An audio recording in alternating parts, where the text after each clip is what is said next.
بسم اللہ الرحمن الرحیم۔ السلام علیکم۔ انصاف نیوز ایجنسی کے نیوز روم میں خوش آمدید۔ آج کی بریکنگ نیوز پر ایک نظر۔ میں ہوں عنایت اللہ انجم کلیر، بیورو چیف انصاف نیوز ایجنسی منڈی بہاؤالدین۔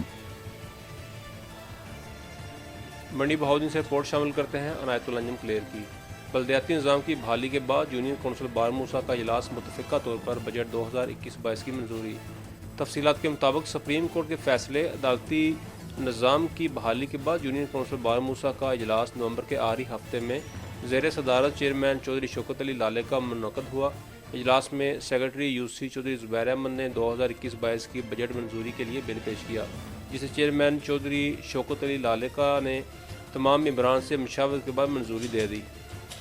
کونسلر عنایت اللہ انجم کلیر نے قرارداد پیش کی کہ جب سے بلدیاتی نظام موجودہ حکومت نے ختم کیا اور منتخب ممبران کے اختیارات ختم کیے تھے، تب سے لے کر آج تک گلیوں میں گندگی کے ڈھیر، پانی کی نکاسی کی نالیاں بند، حتیٰ کہ نلکوں اور موٹروں کا پانی نالیوں سے نکل کر بازاروں اور گلیوں میں جا رہا ہے، جس سے بازار اور گلیاں خراب ہو گئی ہیں اور گزرنا محال ہے۔